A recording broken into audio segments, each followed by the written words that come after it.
no gold is not enough.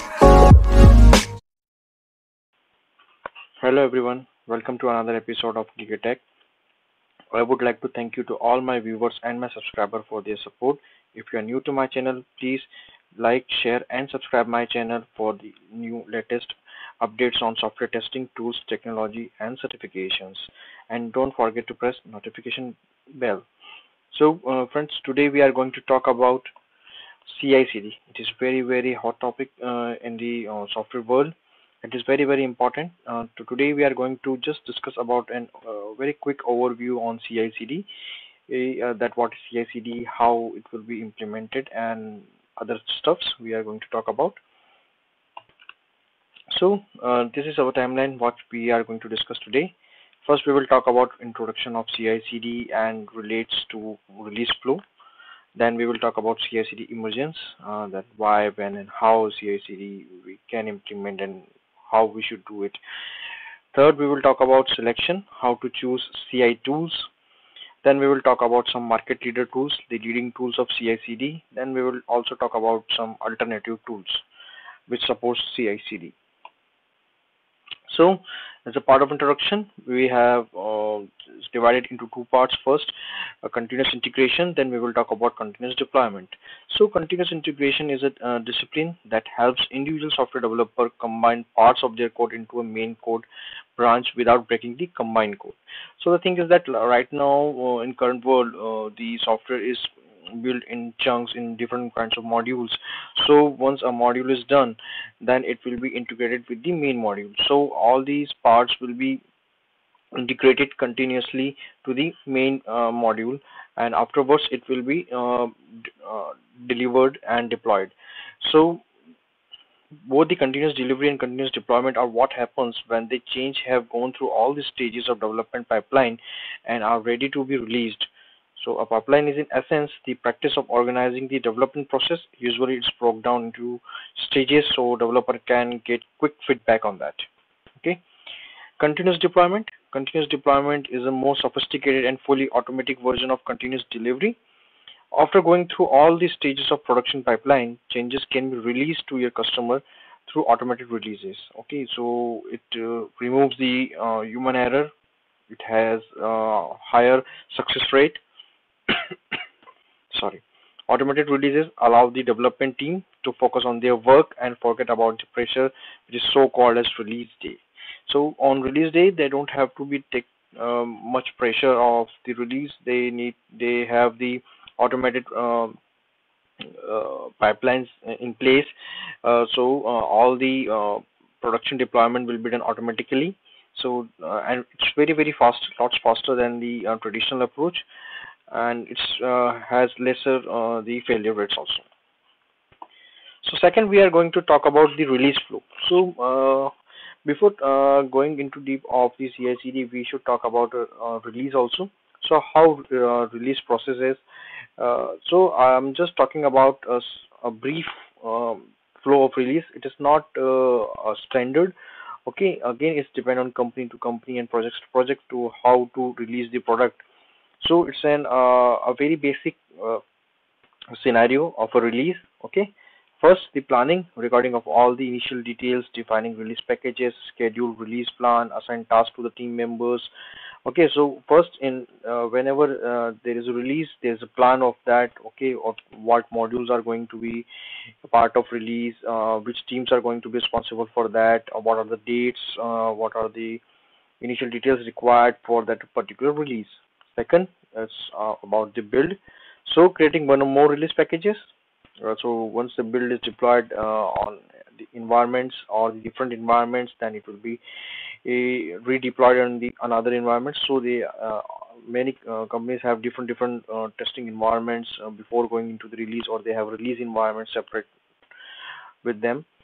So third point is test. So testing the release build with a mock environment. Okay, in the test environment, they need to test the release before going into the production. Fourth is called document, creating the release notes, what changes we are going and what are the expected features we are going to deliver in this release, or if is there any risk or any open issues, then they will mention in the release notes also. Fourth is approving deployment to the release to a live environment. Once it will pass all the testing thing and everything and all the criteria, then the approval is very required to release in the live environment. Fourth is the deployment in the live environment. Once all the testing is done and everybody is satisfied with the product functionality on different environments of release, then it will be deployed to the post into the production, and afterwards the review will be done, the final recording is done, and they monitor closely that okay, after deploying the new release on the production, then what kind of issues we are facing, or do we are facing any issues or not, or if we are facing, then what kind of issues we are facing on that. So this is a diagram which we talked about previously for the release. So what is there? That source control, all the code is over there. Then this is a branching also, so the new code is there. Then it goes for the BVT, the build verification testing. If it fails, then it will again notifies to the developers. Then developer fix it. Then the smoke test is passed. Then it deployed for QA environments. Okay, for different release environments. Then they test it again. They will run some smoke test or some automatic test cases on this particular build. That if it's failed, then again notify to the developers and developer fix it. Then again pass it to the smoke testing or build verification testing. Then pass to the UAT environment where it got deployed. And when the UAT done, the QA perform their testing, and if they found any issues, then they again notify to the developer fix those issues, again it's deployed to the testing environment, and if there is no issue found, then it will be approved, deployed, okay, and then they will monitor in the live environment. In case if fails again in the live environment, then the whole release will be rolled back and notified back to the developers or the respective teams that because of some issues in the code, we need to roll back the complete release because we have identified some issues related to performance or some kind of features which created problem in live environment. So this is all a very brief overview of release. So now we will talk about CI/CD emergence. So why CI/CD? Why we should use CI/CD? So if we want to run our tests in the real world, then we should use CI/CD. Have you ever had your tests pass on your machine but fail on someone else? Okay, so many times it happens that it's working on one particular machine of a tester, but it is not working on another machine. So whenever we use the CI, we can avoid that embarrassment. We can just push our code into a new branch, and CI server will take care of the rest of the things. It will run the test cases for us, and if founds everything green, then we can say that okay, everything is okay and it will not break anything. Second, increase code coverage. So the thing is that if whenever we deploy anything using CI server, then it will check our code test coverage also. Okay, now every time when we commit something new without any test cases, then we will identify that okay, there are new test cases should be there, okay, for the new piece of code. So it gives us the percentage. It directly shows us that okay, previously our code coverage, the code coverage was around 80 to 90%, but after adding these new piece of code in our or new classes in our code, then our code coverage is now down to 60 to 70%. Okay, so many companies have their particular standards where 80 to 90% code coverage is should be there. So it gives us a heads up. Okay, in case of any decrease in code coverage, then it notify directly that okay, we need to write some unit test cases for the new for newly written code. And the third thing is deploy your code to production.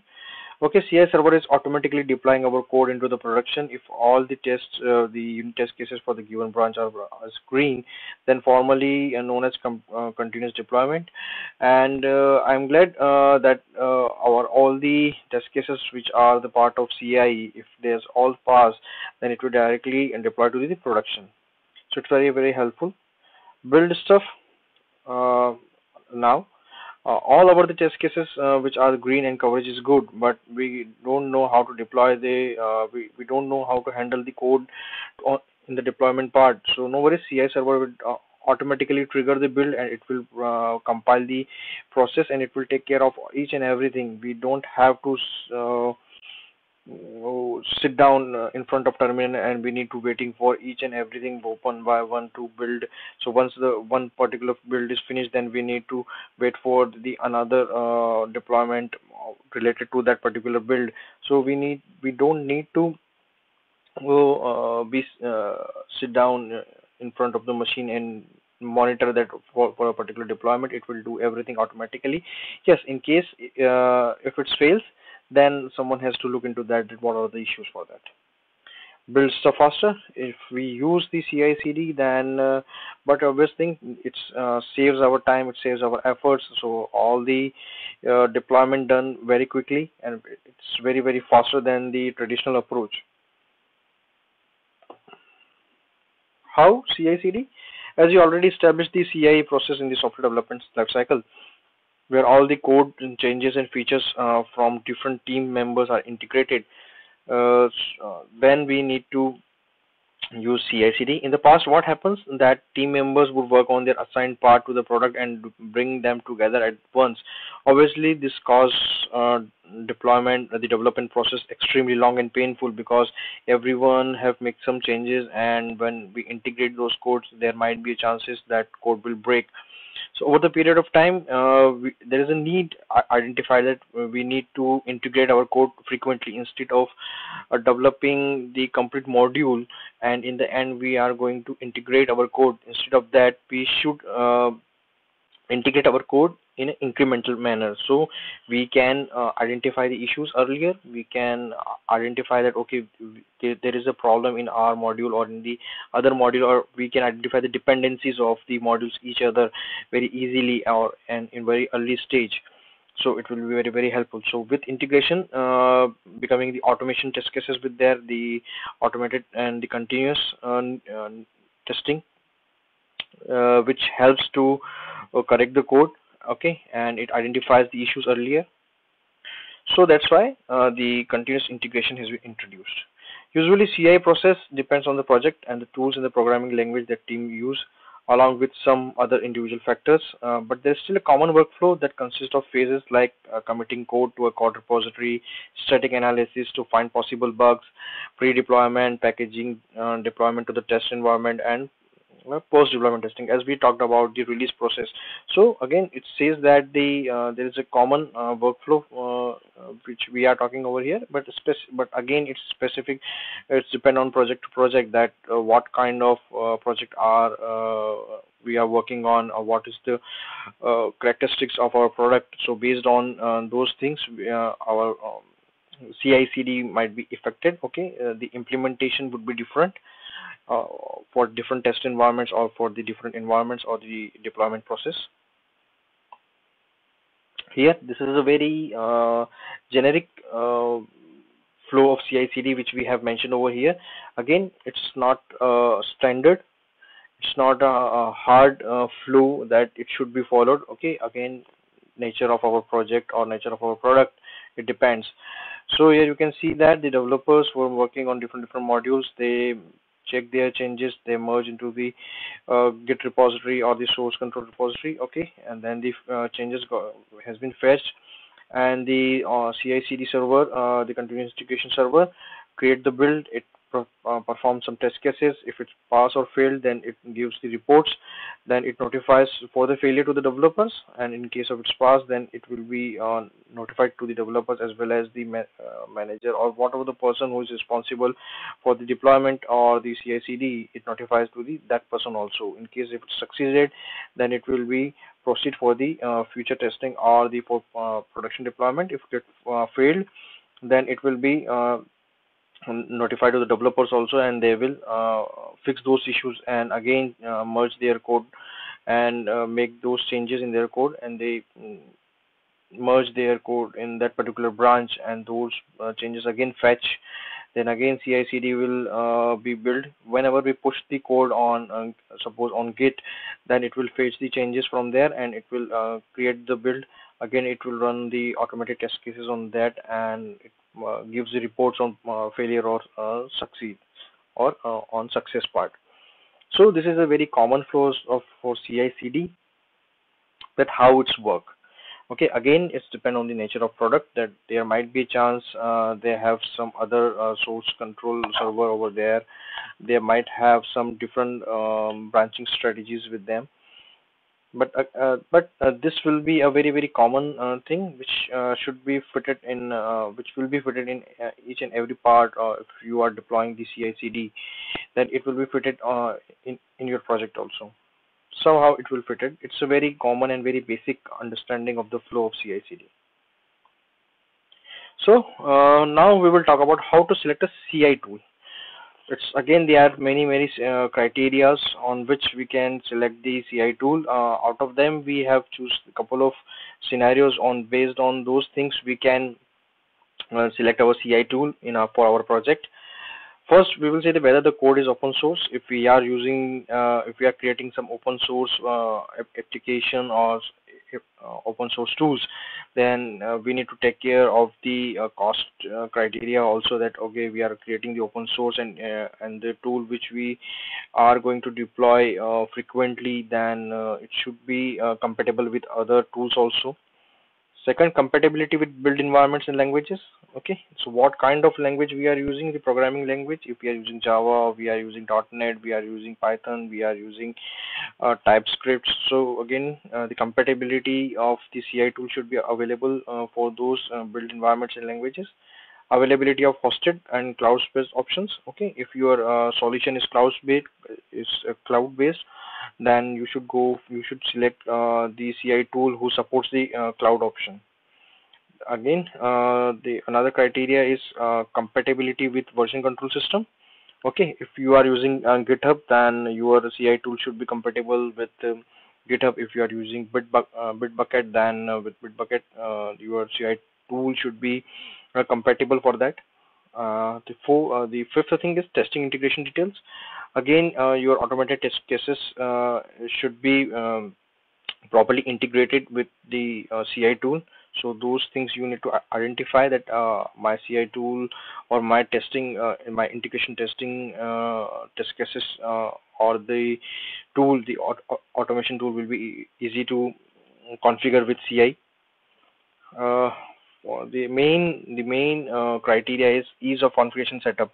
If our CI tool having lots and lots of feature, but the configuration and setup part is very complex, then it will be a very bad from the maintenance perspective.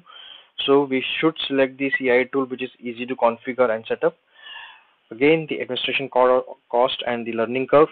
If CI tool having low cost and low learning curve, then we should go for that CI tool. Free plan possibilities, suitability for testing the product. If they have some free plans available with them, that so it will be very cost effective for implementing the CI tool in project. And what if you want to use some paid plan features, if you want to use some CI tools who has the paid plans also, but in case of paid plans they are providing some extra features which are very crucial for your project, then you should compare them properly before selecting the CI tool. So these are the options which we'll talk about how to select a CI tool. Again, there are many more other criteria also. It depends on the nature of product, it depends on nature of project. There are so many things which influence the selection of CI tool. So these are the couple of market leader tools for CI. So let's talk about a little comparison between those market leader tools, what they are supported and what kind of features they have supported. So the first basis of the comparison is supporting OS. So Circle CI, it supports Mac OS and Linux. Travis CI, Linux, Mac OS, and Windows, where Jenkins supports all kind of OSs. There is no limitation that for a particular OS Jenkins will not support. Second, source code repo. So GitHub and Bitbucket is supported by Circle CI. Travis CI support GitHub, where Jenkins support all kind of source code repositories, tools supported by Jenkins. Again, here you can see the Jenkins having edge over Circle CI and Travis CI. Cloud solution is supported by all the three, Circle CI, Travis CI, and Jenkins. Custom cloud configuration is also supported by Circle CI, Travis CI, and Jenkins. Where the paid plans, okay, the Circle CI and Travis CI, they both provide the paid plans also. They provide some extra benefits with their paid plans based on their containers and concurrent jobs provided by Circle CI. Based on the concurrent jobs, they provide some extra features with the paid plans. Where on Jenkins, everything is free to use. Okay, only a required dedicated administrator is required. So that's why Jenkins having edge over the Circle CI and Travis CI, because it's open source and it has no limitations related to OS and code repo, which is very helpful for everyone. If you want to use for your particular OS, or you want to use multiple OSs, then it will be good to use Jenkins. There are some alternative tools than the market leaders. One is Drone, another is TeamCity, then there is GitLab also. So these are the some alternative CI/CD tools available in the market. And suppose if you don't want to use these market leaders due to some constraints, then there are some alternatives also available in the market to use. You can use for CI/CD. So this is all about CI/CD. We talked about how to select a tool, what is the release process. Today we also talked about the market leader tools. We talked about the alternative tools. We saw that how why we use CI/CD. So it's a very brief information and detail about the CI/CD. We will try to create a tutorial on CI/CD in my upcoming videos, and where we can talk more about the CI/CD use and their purposes. So thank you very much for your time. Thank you.